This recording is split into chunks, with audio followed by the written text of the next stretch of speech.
All right.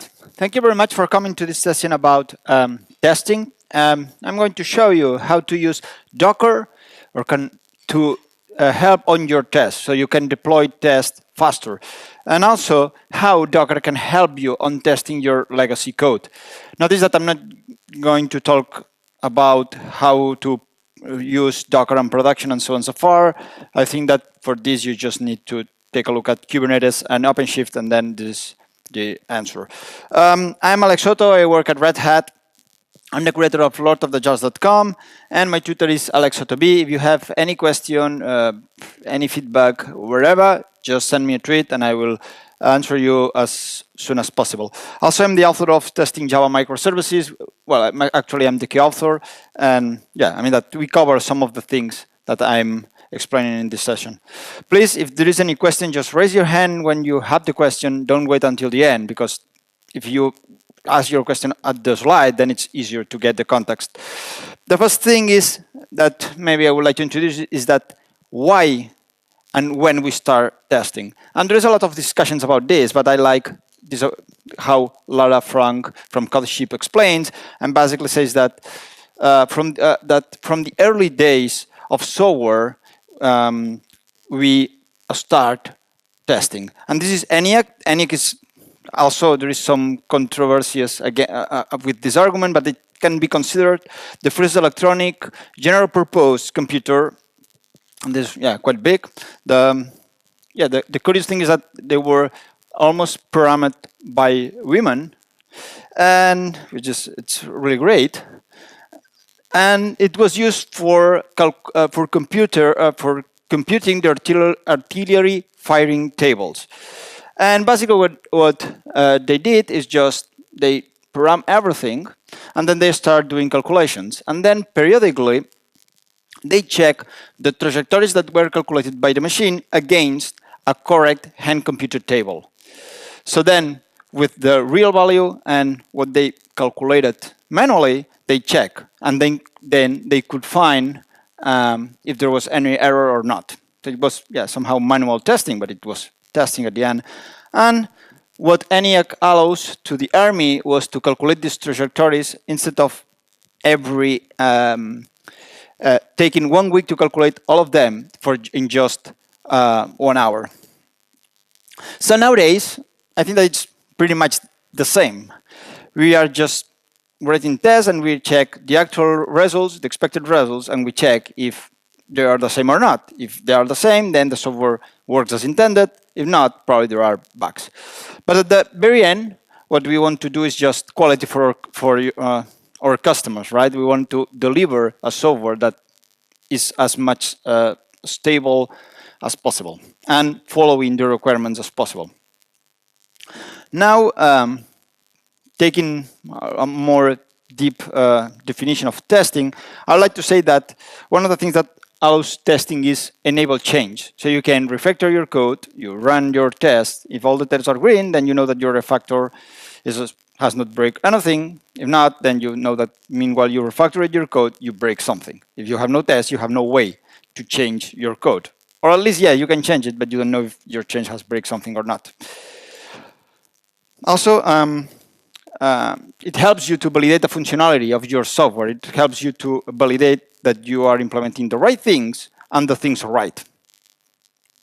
And finally, more important is that allows you to have trust deployments. Nowadays, that maybe you want to move from deploying once per month to several times per week or per day, then you need to trust on your deployments. You need to trust of what you're going to deploy to your clients. It's what you really want. And this is something that your test helps you.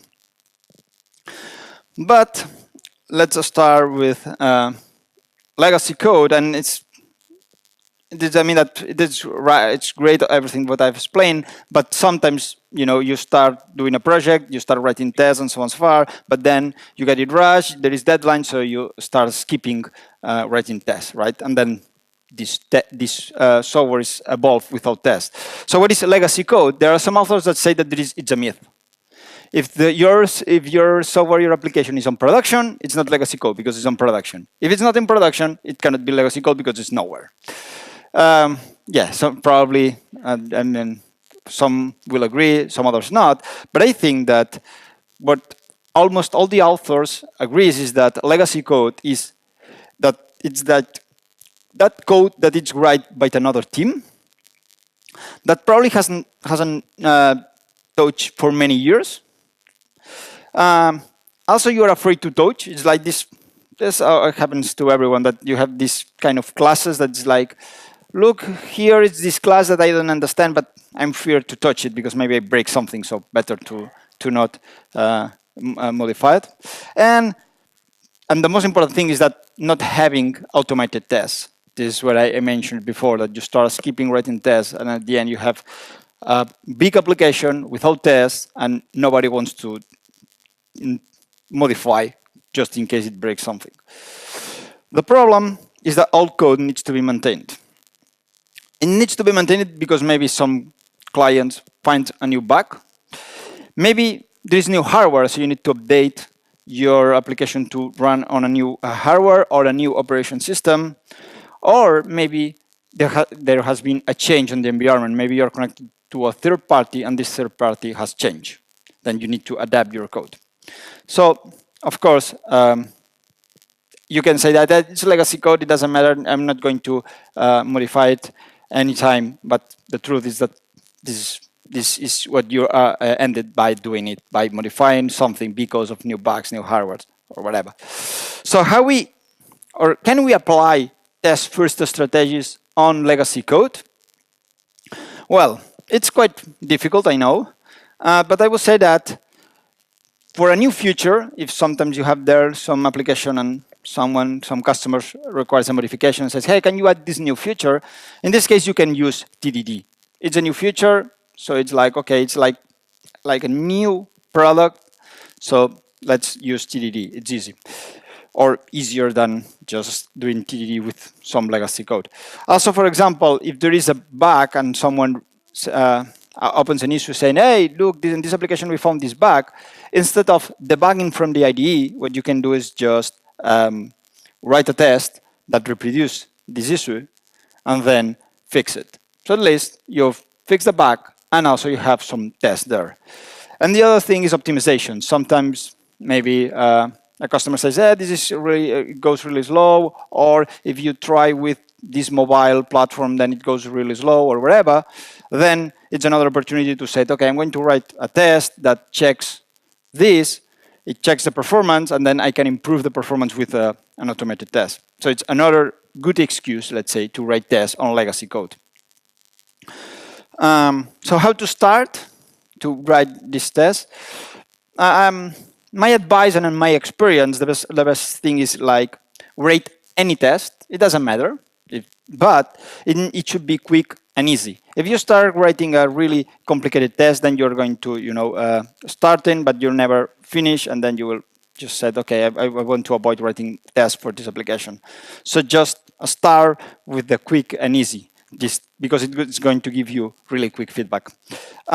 It's better to have broad tests than narrow tests. So I know that the good practices say that your tests should be really narrow and just test one thing with minimal assertions and so on and so far. But if you have no test, then just open the scope of what you want to test on that test. Because at the very end, less tests is better than no tests, right? So, no. And the final problem that you might find with legacy code is flaky tests. You write the test, then they became flaky, sometimes fail, sometimes not, so you ended by ignoring the test. But the tests are still there. So one thing that you can do is, first of all, study these tests, why they are flaky, and then just remove the test, fix the test, or mock what it makes this test flaky. So if you are, I don't know, if you are connecting to an external service, just mock this connection, because probably this connection is the one that makes this test flaky. Then you said, okay, yes, we are good. We know that if there is new features, I can do TDD. If I want to optimize or I found an issue, I can reproduce on test. But is any other help on or helper methodology to write tests on legacy code. And basically, I would say that there are two. The first one is characterization tests, that they are used when you have a really complicated algorithm that you don't know exactly what this algorithm is doing. But what you do is just, okay, I'm going to create a test. I'm going to call this complicated method. And I'm going to create some assertions with wrong values. Then I will run the test. And of course, you will see that the test fails because it will say, I expected 3, but I received a 3.5, for example, because you have there some mathematical operation. Then you said, okay, I trust on you because you have been in production for several years and I know that you have the truth. So then you go to your test and you fix the assertion. So instead of having 3, you modify, okay, now I have 3.5. And then your test is green. This characterization test, just run the current production code and use these values as a true value. And another one, and it's the most used one, is test by division, which means that you write a test for each separated flow. So for example, if you have an application where you want to add a speaker to a conference, then it means, okay, I have a flow which is login, go to the speaker page, register a speaker, fill the form, and then do submit, and then check that in the data table there has been inserted the speaker. This is a flow. So let's write a test for all this flow. As I said before, I know that it's a border test, but it's better than no test. Again, one advice is like front-end tests, try to avoid it. Just try to reduce to API level. I know that it's not always possible, but if it's possible, forget about the front end. I mean that any tests that are involved in the front end, it seems that it's always flaky by definition. I don't know why, but they always fails. Then also, one of the things that test by division try to encourage you is that just focus on the main path. Try to avoid edge cases. I mean that for edge cases, just use unit tests, implement some tests with everything mock, and test it there. But for this test by division where you test all the flow, it's better to just focus on the main path. And that's great. Then you said, yeah, it's pretty logical what you're saying. But the problem is that with this test by division, you need to boot up all your environment for that application. And this is they did some research by CodeShip, and they see that almost half of the developers skip tests because it slows down the deployment. Which basically, if you see all the narrative of this study, it says that basically my application runs with Postgres 8.1, but in my computer I have installed 8.2, so now I need to install another Postgres. Also, I have there a MySQL, maybe a MongoDB, and different Java versions. So then it's like, okay, I need to install a lot of applications and a lot of databases, a lot of Java JVMs there. So it's like, I don't know, you end up by just running with what you have installed there. And you say, yeah, and it's fine because in my computer works, and then Jenkins will have some slaves with the correct environment, and let's see if it works or not. The problem is that sometimes works and sometimes not. And this is where Docker starts. I suppose that everyone here knows what is Docker, but basically Docker is like a technology that allows you to pack your application with your driver versions, with your Java version, with your application server version, with your database version there all together, and then run it. And you have just the environment with the correct versions running on your machine. So one thing that you can do, this is a simple example of how to create, for example, a Docker image for my service, is like do a docker build -t, and you put here the name. This builds the image, and then you do docker run, and you put your service. Then it says, okay, now my service is running, and then you can start running your test. Let's say that the test that takes the full flow of your operation. Or maybe if you are having several things, you can just use Docker. You can create a Docker Compose file, and then you do a Docker Compose app. Then you can, for example, run Maven clean tests, and then this will run all your tests against these instances. And finally, you need to stop the Docker containers. And you must say, yeah, that's a good life cycle of how to use Docker for testing. But there are several gaps here. For example, you need to execute several manual steps, which is not great.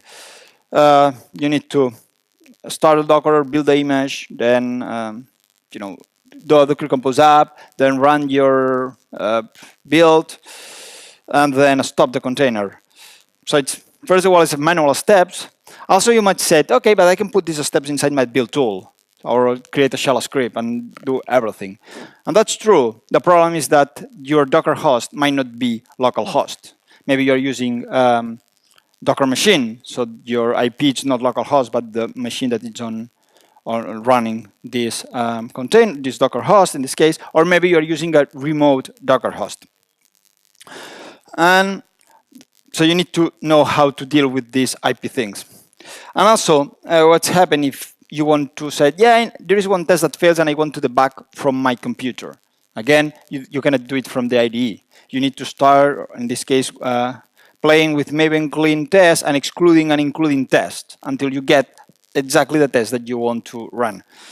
So to fix this, we created Arquillian Cube. Arquillian Cube, yeah, is a Java library, but it works with any JVM language, and it takes care of all the Docker lifecycle. So it starts your containers, maybe building it first, or running directly if you have in your service in your container registry.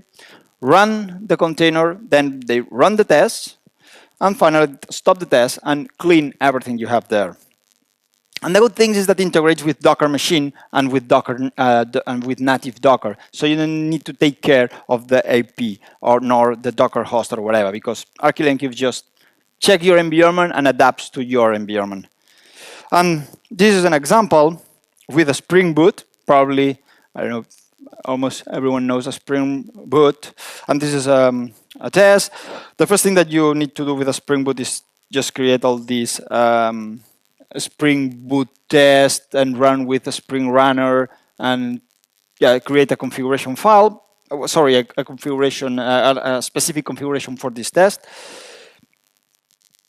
Notice that here we have a custom initializer, which basically says that if this, that this test requires a Redis, so your Spring Boot application needs to be able to connect to this Redis, the Redis that has started by Cube, not the Redis that is somewhere. It's just this one. So you need to create a custom initializer to put this information. And then this is the container definition. It's really easy. It's a JUnit class rule where you say, new container DSL, you pass there the Docker image that you want with port binding 6379, and that's all. When you run this test, Arquillian Cube will take care of you of connecting to the Docker host of your environment, boot up the Redis 326. When it's up and running, then they will execute your test. And this is how it looks, this initializer, which basically you say, as you can see here, Redis is the rule, and you say, I want to connect to spring.redis.host. This is something specific for a Spring Boot. Equal Redis.get IP address and gen bind port for this exposed port. So it will configure your Spring Boot application to connect to the current started Redis container. Of course, this is just an example of a Spring Boot that works with any any server that you might, or any, that if you are using Wildfly or any Java EE, it works. If you are using Tomcat, it works as well, so it's not a problem. Then also what you can do is, instead of defining your container programmatically, you can have your Docker Compose and make Arquillian Cube detect this Docker Compose file and say, okay, I'm going to read this Docker Compose file. I'm going to start what you have put in the Docker Compose and then run the test. In this case, you need to use this Arquillian runner because it's not, that cannot be implemented as a rule at all. So you need to put the Arquillian runner there. Then this is something that rest assured is an amazing tool for testing REST API. As I said, just try to avoid testing the front end. So I've just put in terms of a REST API. So I'm using rest assured. And what we have here is like configuring a request spec builder. This class is from rest assured. It says, configures me rest assured to use the IP of the container hello world and with exposed port 8080. So you don't need to reconfigure anything from rest assured. If your Docker host is another IP, then this request spec builder will have this IP. Notice that this makes the test portable. If you are using Linux, you can use the native Docker, and if you are using Mac, you can use the Docker machine approach without changing anything. And finally, you do a normal REST call, which basically says connects to the root path and just check that the status is equal to OK. And the Docker compose, it's the default location is source test Docker, and you put here there the Docker compose.yaml with all your specifications, and that's all. Let me show you now a demo about that. And it's here. This is a Spring Boot application which has a book categories where you want to put books, right? So you need a database. In this case, I'm using a PostgreSQL database. So what I want to define here is just saying, okay, I need a Postgre image, which is the Alpine one here. And then I said, okay, I want to do a port binding, and I'm changing this 542 exposed port to 15432 as a port binding. Then I set some environment variables. This is something that comes with the Postgre Docker image, which is Postgre password, Postgres user, and Postgres DB. So you set everything. And then you wait, and then you need to do something specific for Postgres, because Arquillian Cube knows when a container is up and running. The problem is that Postgres does something like start a container, and then when the port is able to receive incoming requests, they close the port and they open again the port. They are doing these kind of things to clean the flow, clean the buffers. So you need to wait. You need to do some custom things, but it's just something because it's Postgre. And then what I do is just create a book category with a lot of with 3 books, and I create another book category with other 3 books, and then I called this thing. I mean that this is the production class, which is the book category repository. It's a JPA. You see here, it's just a Spring Data JPA repository. There is no methods because JPA proxy this interface and creates all the methods for find, create, delete, and so on and so forth. So I save both categories with all the books. And finally, I call the find all. At the very end, in this method, as you can see in the name, is should find all categories. So finally, I can find all the categories, and then I assert that all the categories are category A and category B. So if you want, I can put here the back point, and I'm going to run this in the back.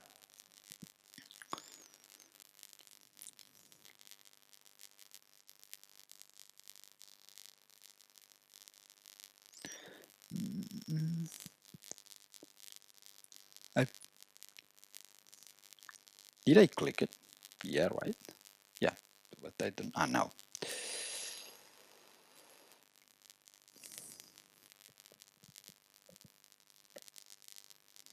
Now, basically, what it's doing is just starting the PostgreSQL, waiting until the PostgreSQL is up and running, then start a Spring context, which is what it's doing now, then deploys everything. And now, notice that I put a breakpoint here, and if I go to my console and I do Docker PS, you can see that the Postgre image is there and up and running.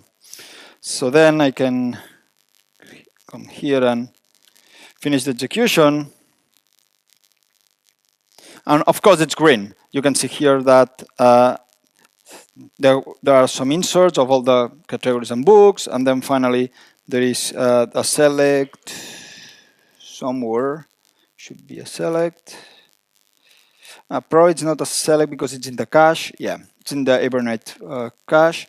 And then it stops. I mean that the server is green, do the assertions, everything is okay. And if I do now Docker PS, you see that there is no Postgre container running. So it's perfect for debugging, perfect for development, and also it's like, okay, I've got my computer and I know I don't need to take care of installing on my environment all the things that I need for run this test. Everything is managed by the test itself.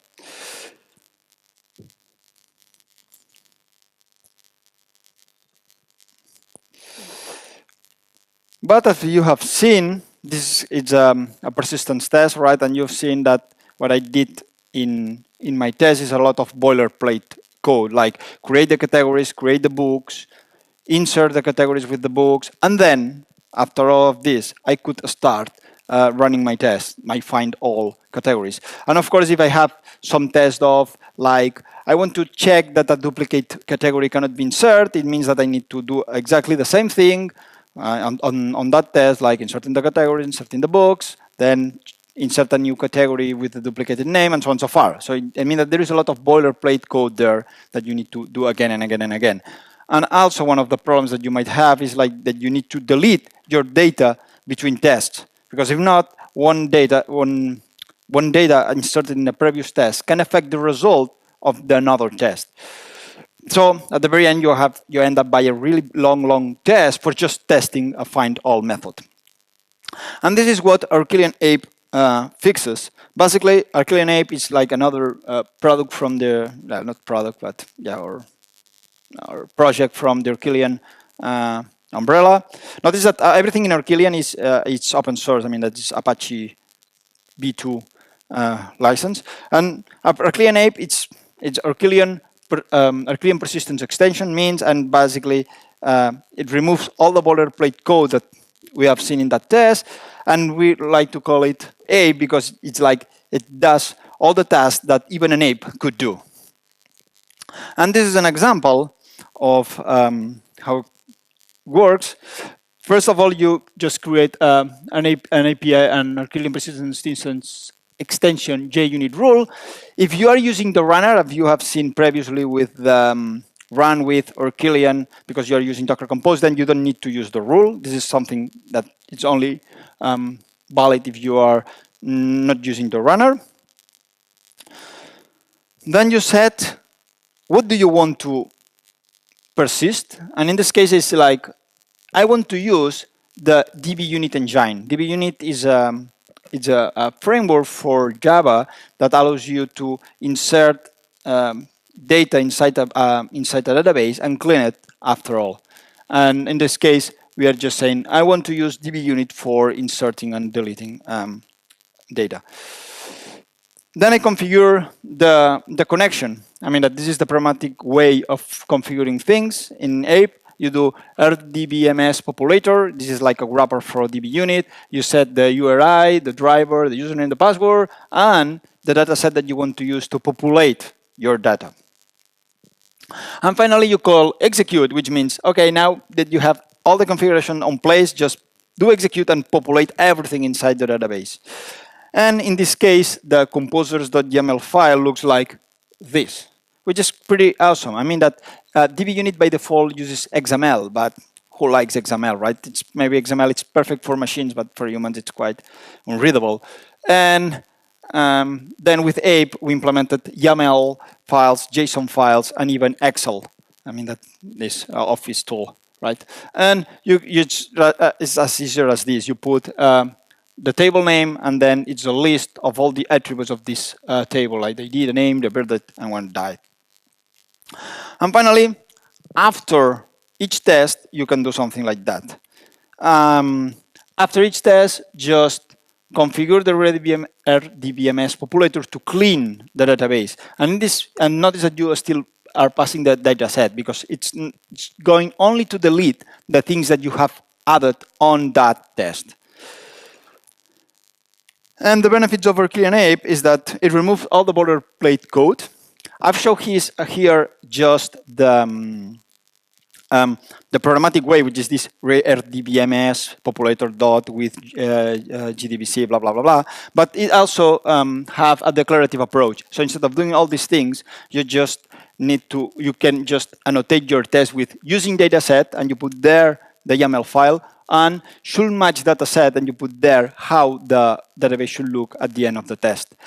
And Yeah, that's great, but personally don't like so much these magic things that happens with the annotations. I mean that now it's everyone is doing this kind of things like Spring Boot, CDI, and so on and so far. All of them uses this annotation thing, but I don't like it because you lose the control of what's happening behind the curtains. Also, I mean, as I said, we have SQL support. We have support for DB-Unit and the Flyway. Flyway for migrate all your schema. We support NoSQL databases, no MongoDB, Couchbase, CouchDB, Bolt, Redis, and Finispan. And also we have REST API support, so you can deal your REST API services as a backend. And it uses the Postman collections format. And let's see how the previous test looks like with APE. Notice that it's the test itself. Let me.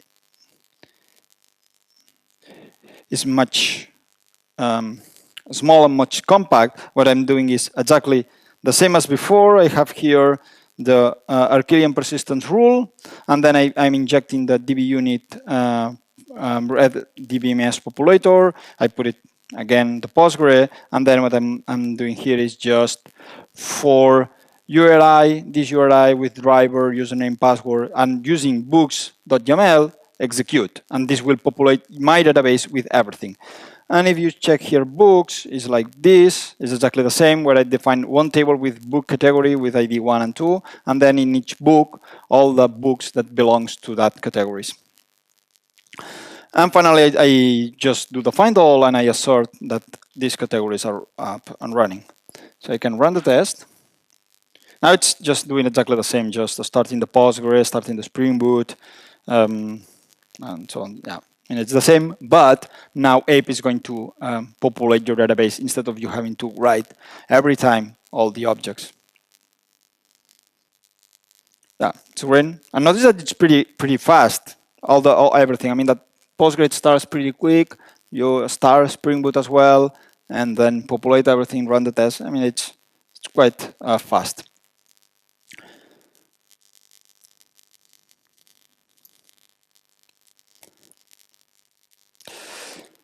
But the problem is that it's not always possible to do this. Sometimes you cannot. I mean that your backend is really tied to your front end, or at the very end you want to run a test that covers everything, and then it's like how we can test the visual things. And of course, you said, or we can agree that the default or the de facto tool for visual testing or web testing is Selenium. And basically Selenium, what it gives you is it's let you parametrically control your browser. And I think that it's supported by several languages, but now I'm going to show you in Java. And the big problem with Selenium is with configuration. How you configure that your browser, I mean that your test must be executed with several browsers. Yeah, you need to start doing a factory of web drivers and say, if I pass a system property called Chrome, then instantiate the new Chrome web driver. If it's the Firefox, then install Firefox driver, and so on and so forth. So you end up by having a lot of boilerplate code just for configuring which browser you want, which properties of each browser you want, and so on and so forth. And this is something that we fix with Arquillian Drone. And Arquillian Drone is a wrapper around Selenium. So you get everything exactly the same as you have with Selenium, but it's easy to configuration. You just have an Arquillian.xml file. It's an XML file where you put there which browser you want to use, Firefox, Chrome, Opera, whatever. And also one of the great thing about Arquillian Drone is that, if you are using Chrome, you need to install this Chrome web driver binary. If you're using Opera, you need to install a plugin and all these kind of things. And Arquillian Drone does this automatically for you. So you don't need to take care anymore for installing all this extra stuff to run tests with a browser with Selenium. And this is an example. Again, you need to put the Arquillian runner there, and then you can just inject the web driver. Notice that this web driver is the Selenium web driver. There's nothing special there. But you need to annotate it with a drone annotation. And with this, you will have a web driver configured as you put it on your Arquillian.xml file. And then you can just use, as usually, Selenium with driver.get and then find element and so on and so forth. And that's great. By default, if you don't configure the browser, it relies on HTML unit, but then if you want to use Firefox or whatever, you can just pass the configuration as a system property, and then Arquillian will take care of configuring the browser. But the problem is that Selenium I mean, the Selenium and Drone is like low-level things, but we as a programmers, we want high-level things, so we can be able to reuse or test our own visual aspects around all our application. And this is what Arquillian Graphene does. Arquillian Graphene we call it like a sexy WebDriver API, right? So it's like we have some high-level operations against using WebDriver, so you don't need to take care of the underlying details. It's Ajax enabled, so you can just say wait with just a call. You can say wait until this element is visible, for example, and then do or whatever. So it's everything is integrated. It implements the page objects, page fragment pattern that we're going to see now an example. And one thing that I really like is that you can use jQuery selectors. So instead of saying find by ID, find by CSS or whatever, you can even say, I put here the jQuery selector and I get the web elements following the jQuery syntax.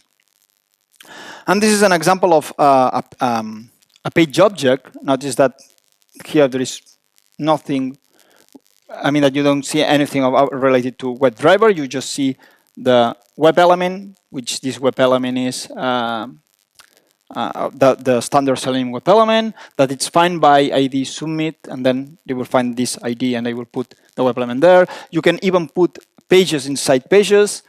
You can even create fragments. Login popup is a fragment, so it's a class that it maps all the form of the login popup. So then you can use this login popup all around all your tests. And finally, you put where is the location of the home page. So you don't need to set driver.get and pass there the URL. It's not necessary. You just put in as an annotation the login.html, and then you know that, and Graphene knows that when you load this page, this is the object that is represented by the visual thing.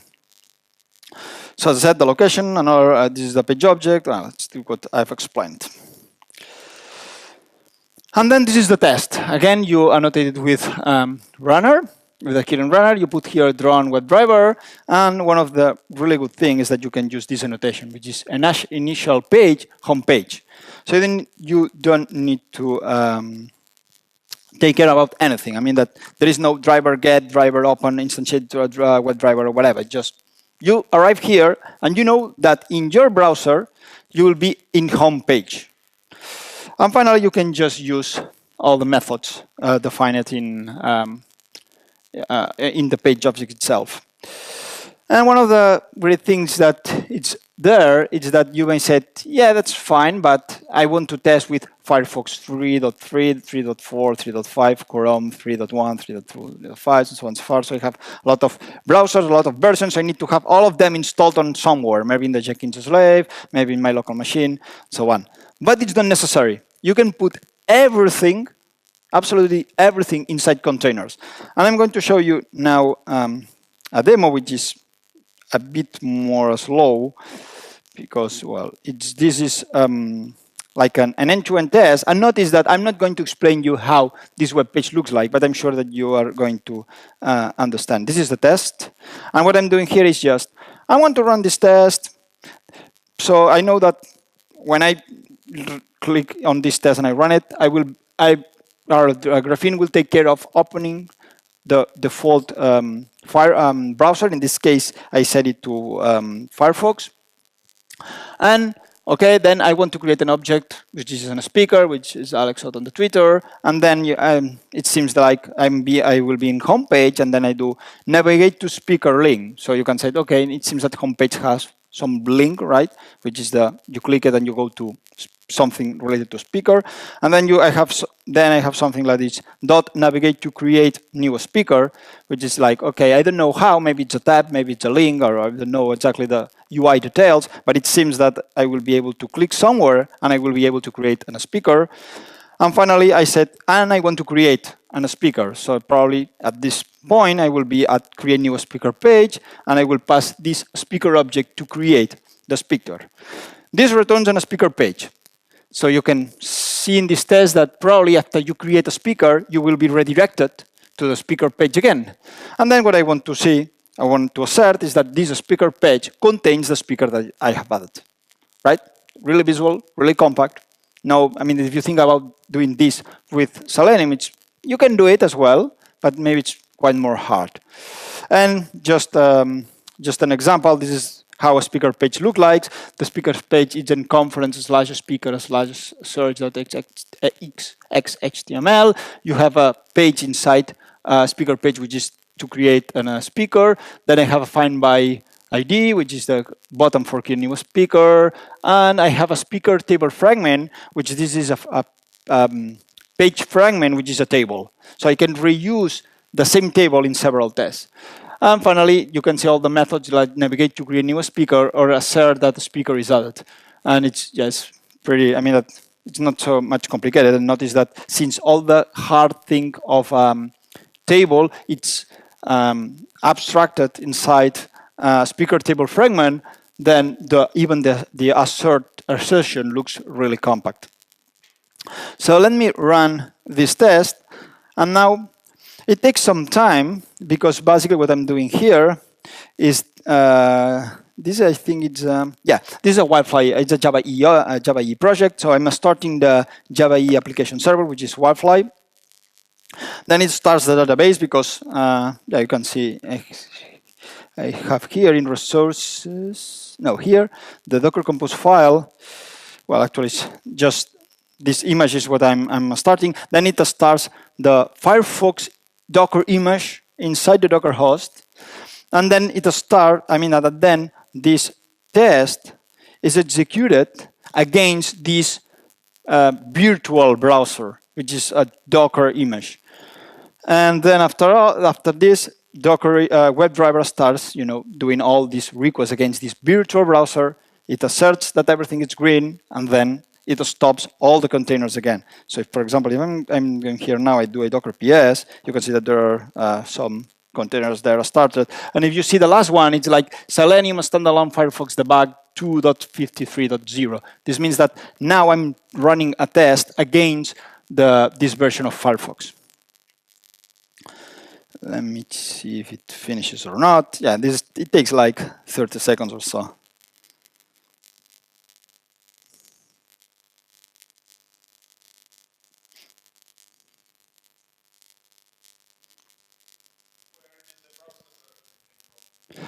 It takes by default by the WebDriver version. So basically, because it's done by Selenium, scanning is just going to the jar of the Selenium version that you have in the class path. We get it from there. Yeah, but you can. Yeah, there is a property that you can set. I want this specifically one. Now it's green, so we said, yeah, of course, this is really good. It seems that it works. My end-to-end test works, but do you trust what I've told you? Well, probably yes, but maybe you have some questions. So then what we are doing is just creating this report, and then you can go here and do open with VLC. And this is what happened inside the container. This is just inside the container. This is a video. We create an MP4 for you, so you can inspect then, say that, okay, let's see if it works. Notice that I push the speaker, then I'm in the speaker page. Then I will call create new, and then I will fill the form.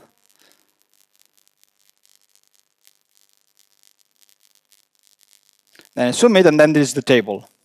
And that's all. That's all my test.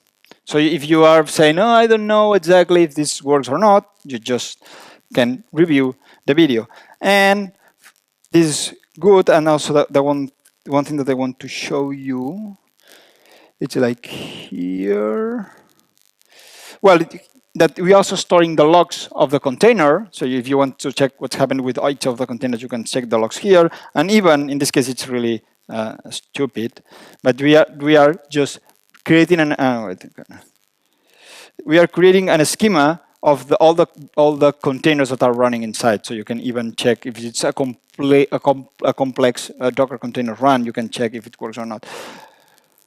And then finally, we are also generating this report.json file, which is a JSON with all the information. I don't, well, just it's, yeah, I mean that it's just a JSON file with where you can consume from your engine and then generate an HTML report, for example.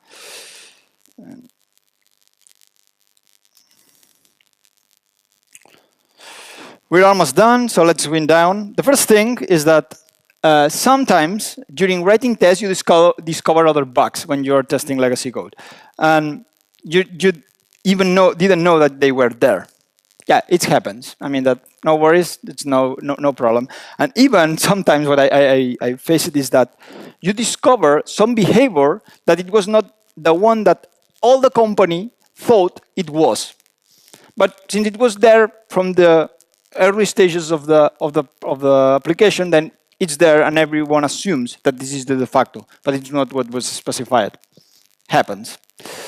Automate everything. I mean that I can understand that you come from a legacy code that maybe it's not really automated, but I think that you should automate everything.